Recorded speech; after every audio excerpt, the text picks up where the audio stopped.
Sponsor schemes ఉంటే total గా అన్ని కూడా డిఫంక్ట్ అయిపోయినాయి. ఫండ్స్ డైవర్ట్ చేసే పరిస్థితికి వచ్చారు. వీటన్నింటిపైన మనం ఒక 7 వైట్ పేపర్స్ అన్ని పబ్లిసైజ్ చేశాం.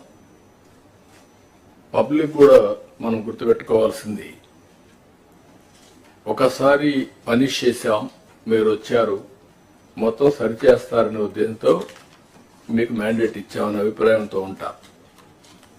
అది ఉన్నప్పుడు మనం ఎక్స్ట్రా ఎఫర్ట్స్ పెట్టాల్సిన బాధ్యత మనందరిపైన ఉంది. అందుకే మనం 8 months నుంచి దగ్గర almost all central sponsor schemes అని సెట్ చేశాం. ఇంకొక పక్కన అడ్మినిస్ట్రేషన్ కూడా ట్రాక్ లో పెట్టడానికి ప్రయత్నం చేశాం.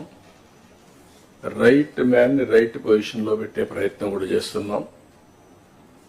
కలెక్టర్స్ కాన్ఫరెన్స్ పెట్టుకొని చాలా క్లారిటీ ఇచ్చాం.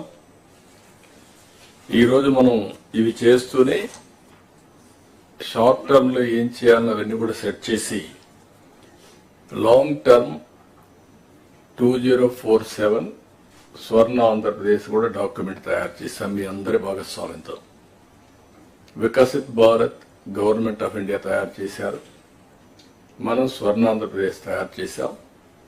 వికసిత్ భారత్ లో చాలా స్పష్టంగా ఏమేం చేయబోతాం వాళ్ళు చెప్పారు.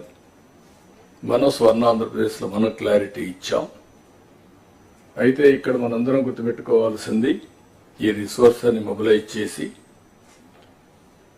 15% మన ఎకానమీ సస్టైన్ కావాలి అంటే, తిరిగి చేసిన డెట్ రీపే చేసి మళ్లీ మనం ముందుకు పోవాలంటే 15% గ్రోత్ రేట్ ఉండాల్సిన అవసరం ఉంది. CAGR 15% గ్రోత్ ఉంటే ఎంత డిఫరెన్స్ ఉందో ఫైనాన్స్ డిపార్ట్మెంట్, ప్లానింగ్ డిపార్ట్మెంట్ ఒకసారి ఎక్స్ప్లెయిన్ చేస్తారు. ఫర్ ది లాస్ట్ 30 years సమర్థవంతమైన నాయకత్వం ఉండి కంటిన్యూగా గవర్నమెంట్ కంటిన్యూ అయితే CAGR ఎంత డిఫరెన్స్ వస్తుందో ఒకసారి మీరు చూస్తే, same policies for the country, same bureaucracy, same resources, but difference is 4 times, 5 times. అంటే CAGR లో ఎంత డ్రాస్టిక్ చేంజ్ వస్తుందో ఒక స్లైడ్ మీరు చూస్తే మొన్న నేను చూపించాను. ఢిల్లీ ఎలక్షన్స్ వచ్చిన తర్వాత, ఆ రిజల్ట్స్ వచ్చిన తర్వాత చూపిస్తే గుజరాత్ హ్యాస్ గ్రోన్ 15 times, అదే west Bengal has grown 4 times. 95, 2024.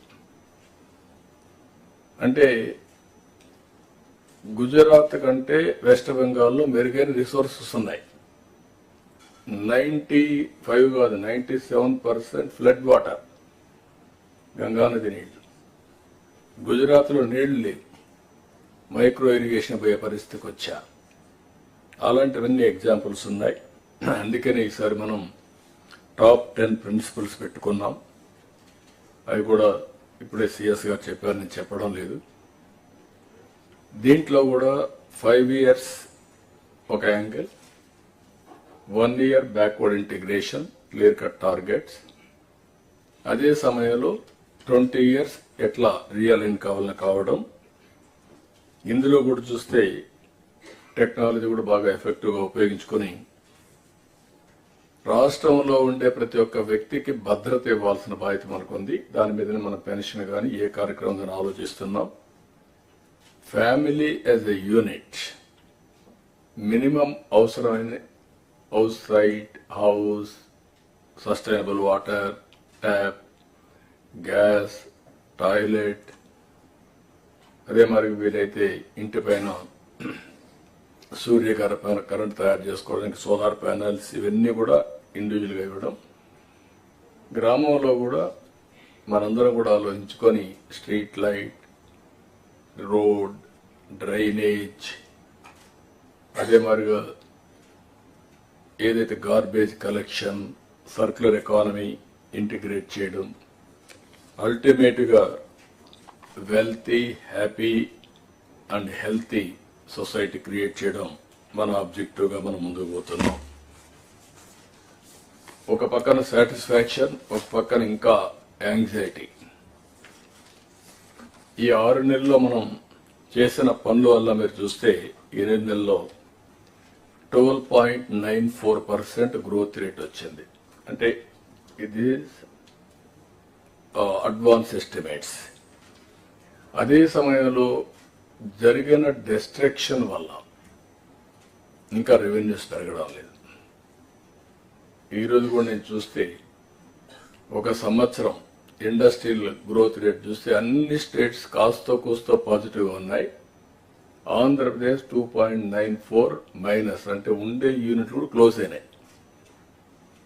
దీనివల్ల ఆటోమేటిక్గా చాలా సమస్యలు వచ్చే పరిస్థితి వస్తుంది. అవన్నీ కూడా ఓవర్కమ్ కావాల్సిన బాధ్యత మన మీద ఉంది. అందుకే నేను మిమ్మల్ని అందరినీ కోరుతున్నా, ఇంతవరకు మనం ఎఫర్ట్ పెట్టాం, ట్రాక్లో పెట్టే ప్రయత్నం చేశాం. అయితే ఇంకా స్పీడ్ పెంచాల్సిన అవసరం ఉంది. ప్రతి ఒక్క సమస్యని యాజ్ ఇట్ ఈజ్ మీరు ఆలోచిస్తే రొటీన్ సమాధానం వస్తుంది. అట్లా కాకుండా